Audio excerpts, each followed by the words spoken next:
diving into the wonderfully bizarre absurdities of Creationist Cosmology. Hello, wonderful people. Welcome back to ScienceGod, the channel where we challenge everything, from the origins of the universe to whether God needs more credit for creating the cosmos. Today, we're diving headfirst into the wonderfully bizarre and occasionally illogical world of Creationist Cosmology. I break down some of the wildest claims out there, while holding them up to the bright, unforgiving light of science. Because why not? As I see it, science and faith are individually powerful, but when you combine them, you get something truly remarkable. Science gives us the how, while faith gives us the why.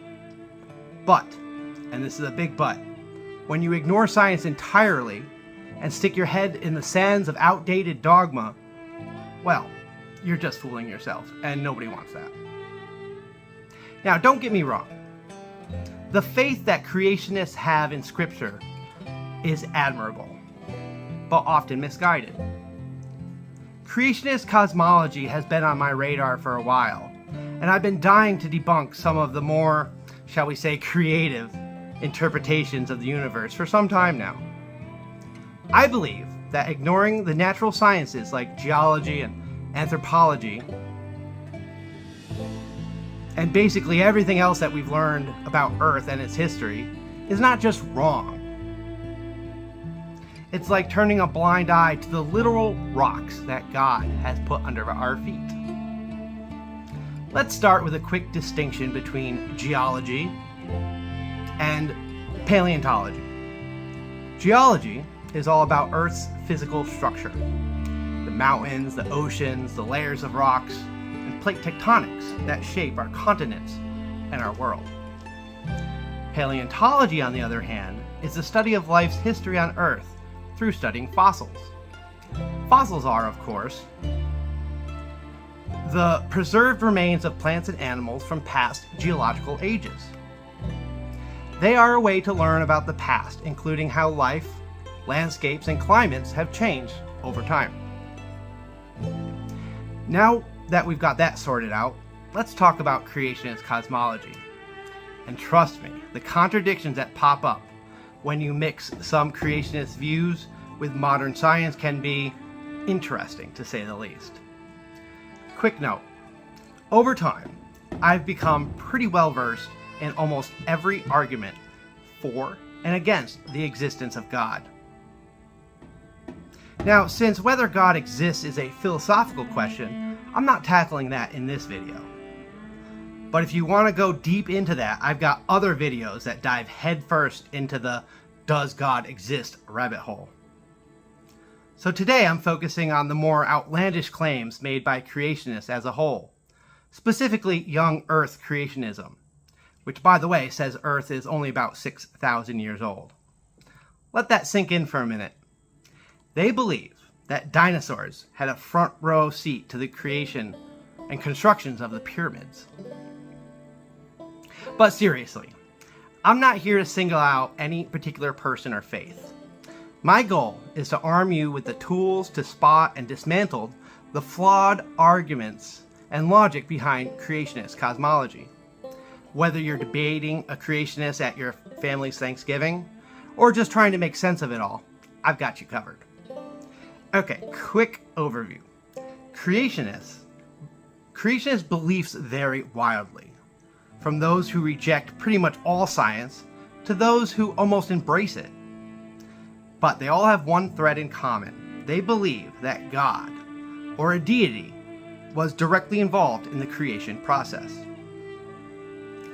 What we are talking about today is the well-established scientific principles that creationists often reject. Things like geology and paleontology that describe a universe that is way older than you can imagine.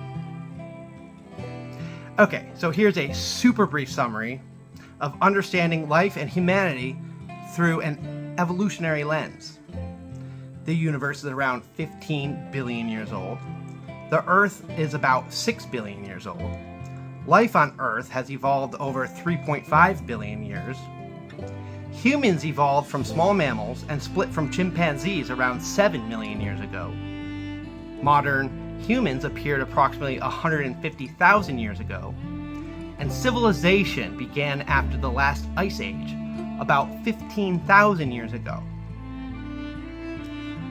We'll focus on the specifics of young Earth creationism because, well, let's be honest, it's the most fun to debunk. I mean, 6,000 years? That's not even enough time to binge watch all your favorite seasons of your TV show, let alone fit it into 6 billion years of Earth's history. My goal here isn't to bash anyone's faith, because as I see it, faith, when properly understood, can harmonize beautifully with the wisdom of science. The universe is vast, mysterious, and downright awe-inspiring. The more we understand it, the more we can appreciate the possibility that something bigger might be at play. Because denying science does not strengthen faith, it weakens it. So let's use the best that both worlds have to offer. Science helps us understand the incredible intricacies of the universe, while faith gives us a sense of purpose within it. And who knows, maybe by embracing both, we can finally figure out why the universe is expanding.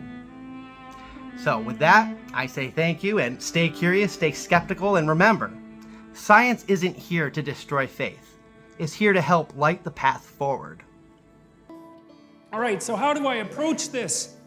Well, first of all, I think in evolutionary terms, as far as I'm concerned, the cosmos is 15 billion years old, and the world is 4.5 billion years old, and there's been life for 3.5 billion years, and there were creatures that had pretty developed nervous systems 300 to 600 million years ago, and we were living in trees as small mammals 60 million years ago, and we were down on the plains between 60 million and 7 million years ago, and that's about when we split from chimpanzees, and modern human beings seem to emerge about 150,000 years ago, and civilization pretty much after the last ice age, something after 15,000 years ago. Not very long ago at all, And that's the span across which I want to understand.